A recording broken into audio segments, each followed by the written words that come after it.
Bismillahirrahmanirrahim.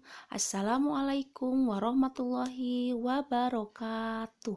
Selamat pagi anak-anak. Apa kabar hari ini? Semoga kita semua selalu ada dalam kesehatan. Amin ya Allah ya Robbal Alamin. Anak-anak, hari ini kita akan mulai belajar mata pelajaran IPS ya pada pertemuan pertama. Di pertemuan pertama ini, kita akan membahas tema 1, selamatkan makhluk hidup. Pada tema 1 ini, KD yang akan kita pelajari yaitu KD 3.1, mengidentifikasi karakteristik geografis dan kehidupan sosial budaya, ekonomi, politik di wilayah ASEAN. Apakah kalian pernah mendengar apa itu ASEAN? Kapan ASEAN didirikan? Dan apa latar belakang ASEAN didirikan? Nah, kita akan bahas satu persatu. Yang pertama, apa itu ASEAN? ASEAN singkatan dari Association of Southeast Asia Nation atau Perhimpunan Bangsa-Bangsa Asia Tenggara, yaitu organisasi kawasan mewadahi kerjasama antar negara di Asia Tenggara. Nah, ini pengertian ASEAN ya. Sekarang, kapan ASEAN didirikan dan siapa saja tokoh yang mendirikannya? Nah, 5 tokoh pendiri ASEAN ya. Jadi ASEAN didirikan oleh 5 tokoh dari 5 negara. ASEAN didirikan pada tanggal 8 Agustus 1967 berdasarkan Deklarasi Bangkok. Ini 5 tokohnya. Yang pertama ada Malik dari Indonesia, yang kedua Tun Abdul Razak dari Malaysia, yang ketiga S. Rajatnam dari Singapura, yang keempat Tanat Koman dari Thailand, dan yang kelima Narcisco Ramos dari Filipina. Inilah kelima tokoh pendiri ASEAN dari kelima negara. ASEAN beranggotakan 10 negara. Ya, ini pendirinya 5 negara. Kira-kira negara mana lagi ya yang tergabung dalam ASEAN? Nah, kita bahas sekarang urutan masuknya negara ke ASEAN. Yang pertama yaitu kelima negara tadi bergabung pada tanggal 8 Agustus 1967, yaitu Indonesia, Malaysia, Singapura, Filipina, dan Thailand. Kemudian Brunei Darussalam bergabung tanggal 7 Januari 1984. Vietnam bergabung tanggal 28 Juli 1985. Laos dan Myanmar bergabung tanggal 23 Juli 1997 dan yang terakhir Kamboja bergabung tanggal 30 April 1999. Inilah urutan masuknya 10 negara ke ASEAN. Sekarang kira-kira apa ya yang melatar belakangi dibentuknya ASEAN? Coba, kalian pasti pernah merasakan nyamannya hidup bertetangga. Hal ini terasa saat semua tetangga saling mendukung, saling membantu, dan bekerja sama. Kenyamanan dalam bertetangga perlu diwujudkan karena tiap keluarga atau tiap tetangga memiliki kepentingan yang sama. Hal inilah juga yang mendasari terbentuknya ASEAN ya. ASEAN adalah sebuah organisasi internasional yang beranggotakan negara-negara di kawasan Asia Tenggara. Nah, negara ini bersatu karena adanya persamaan letak geografis ya. Yang pertama yaitu persamaan letak geografis, sama-sama letaknya di Asia Tenggara. Kemudian yang kedua persamaan dasar budaya atau kemiripan budaya. Yang ketiga persamaan nasib pernah dijajah ya. Negara anggota ASEAN ini kebanyakan pernah dijajah oleh negara lain, terkecuali negara Thailand, karena negara Thailand ini merupakan satu-satunya negara ASEAN yang yang pernah dijajah oleh negara lain. Kemudian persamaan kepentingan di berbagai bidang, baik itu di bidang ekonomi, politik, sosial, maupun budaya.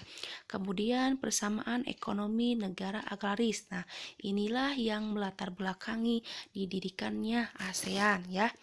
Sekarang kita bahas kondisi kehidupan sosial budaya masyarakat dan potensi ekonomi negara anggota ASEAN.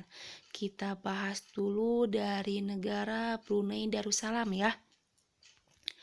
Nah, di sampingnya yaitu bendera negaranya. Gambar di atas yaitu gambar kampung air ya. Apa itu kampung air? Adalah desa terapung di Brunei Darussalam. Tahun 1400, kampung air sempat menjadi pusat pemerintahan. Saat ini banyak penduduknya yang memiliki perahu pribadi dan disimpan di bawah rumah apung mereka ya. Sebagian besar bentang alam Brunei menyimpan minyak bumi dan gas alam yang menyumbang 40% pendapatan negara.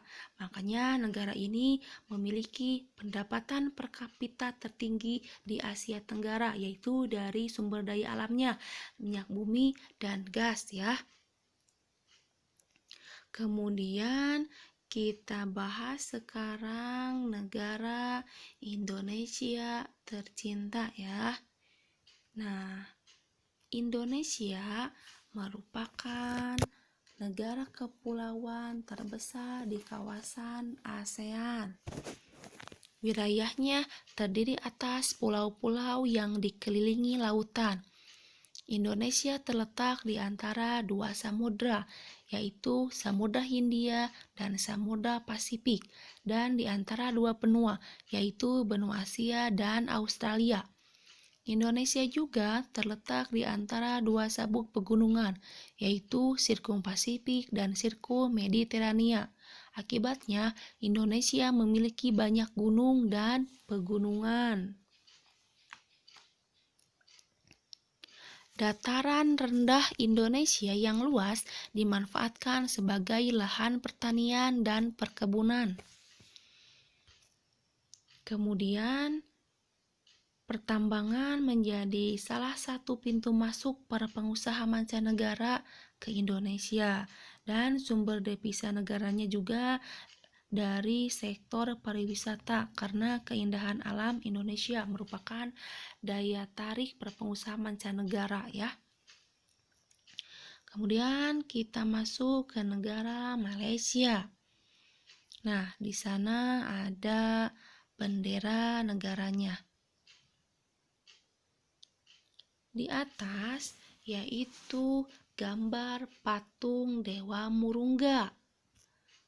Patung Dewa Murungga di Malaysia merupakan patung berukuran 42,7 meter.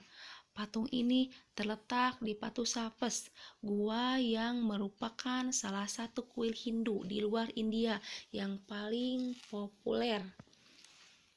Sebagian kondisi geografis Malaysia adalah hutan yang luas ya. Ini kegiatan ekonominya yaitu di bidang pertanian, pertambangan, dan perindustrian. Pertambangannya menghasilkan biji timah terbesar di dunia. Kemudian Malaysia juga memiliki perkebunan luas yang menghasilkan karet. Hal ini membuat Malaysia menjadi penghasil karet terbesar di dunia ya. Ini untuk Malaysia. Selanjutnya kita masuk ke negara Filipina ya. Nah, di sampingnya yaitu bendera negara Filipina.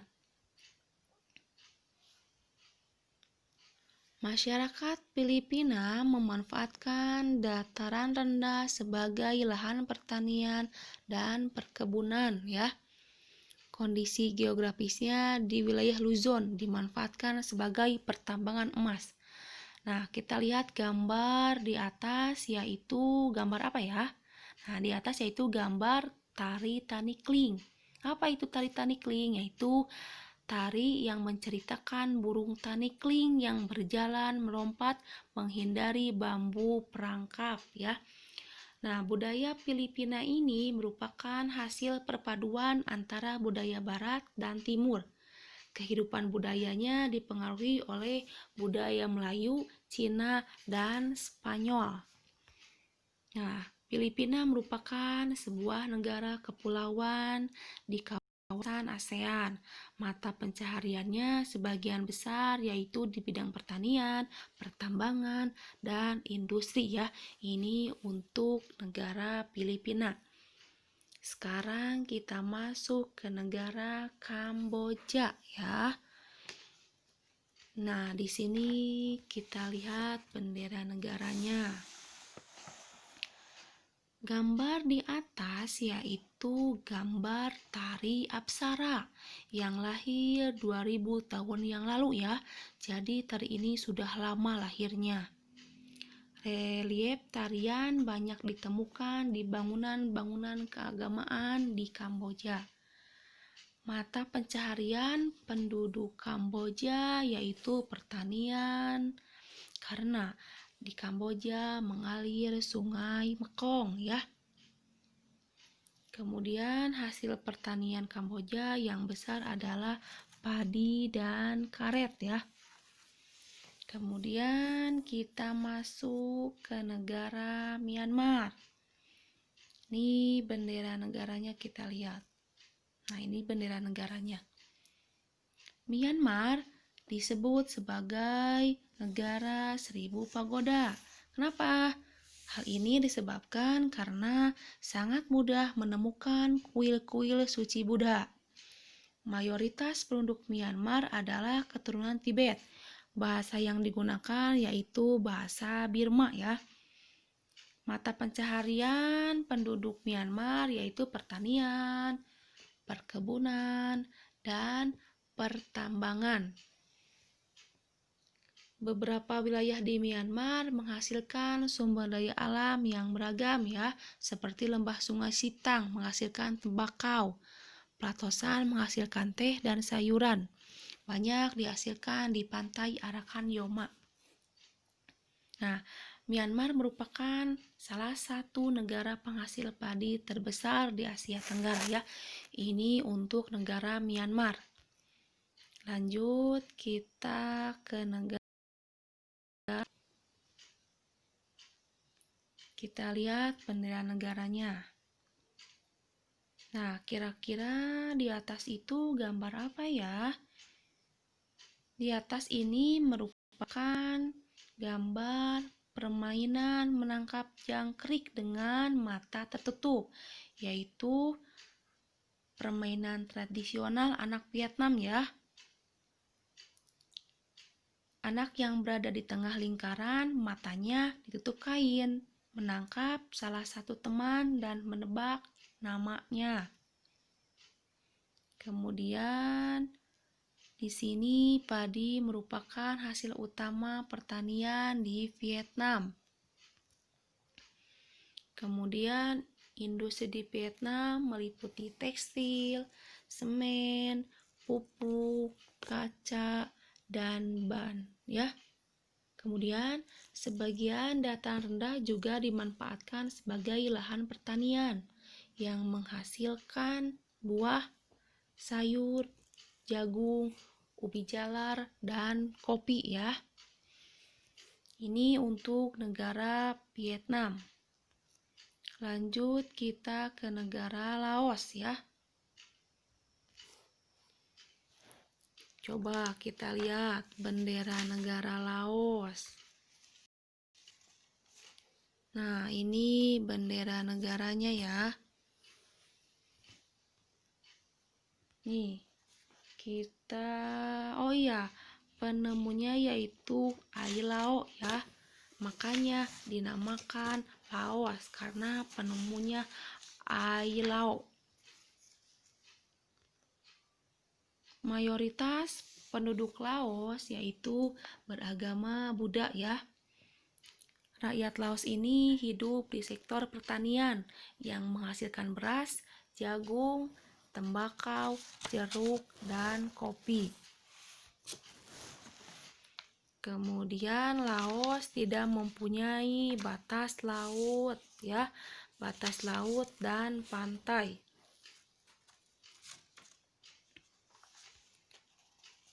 Lanjut kita ke negara Singapura ya. Ini lambang negaranya. Bendera negaranya. Nah, lambang negara Singapura yaitu Merlion, yaitu patung kepala singa berbadan ikan. Menurut mitos, Singapura dahulunya adalah kampung ikan ya. Kampung ini bernama Temasek yang berasal dari bahasa Jawa yang artinya lautan. Singapura merupakan negara paling maju di kawasan ASEAN, walaupun wilayahnya lebih sempit dari negara ASEAN yang lain. Tapi negara Singapura itu negara paling maju di kawasan ASEAN.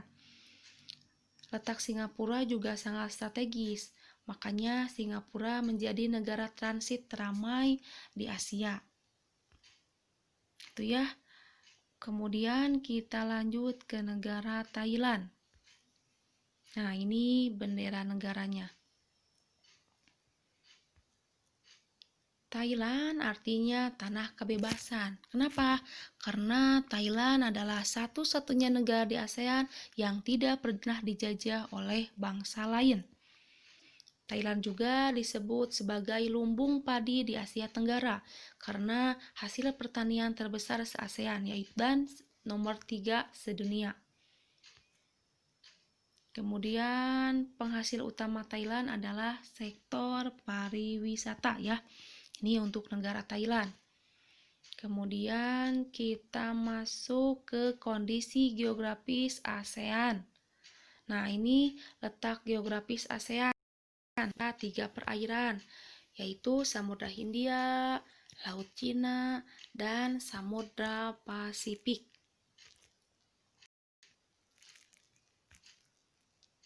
Daratan di kawasan ASEAN dibagi menjadi 2, yaitu daratan berbentuk semenanjung dan daratan berbentuk gugusan kepulauan ya. Ini gambarnya yang semenanjung dan kepulauan.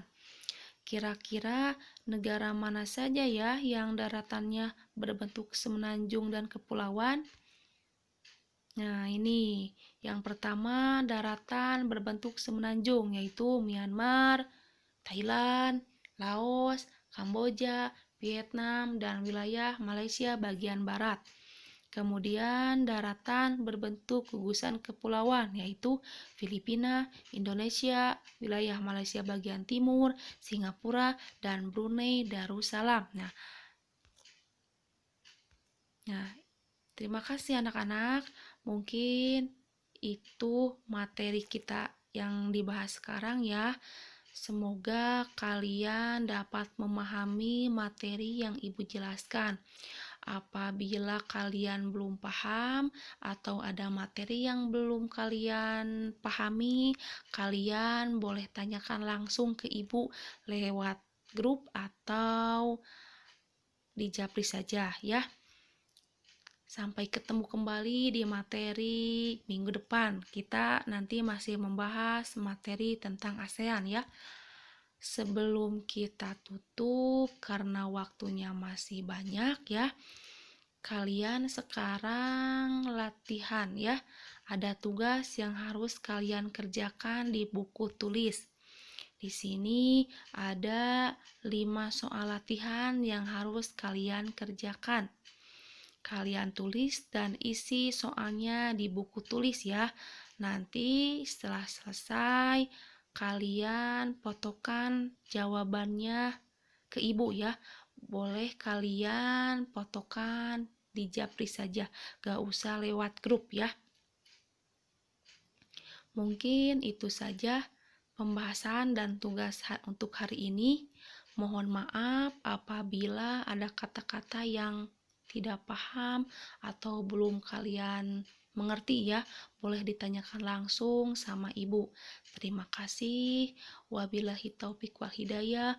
Wassalamualaikum warahmatullahi wabarakatuh.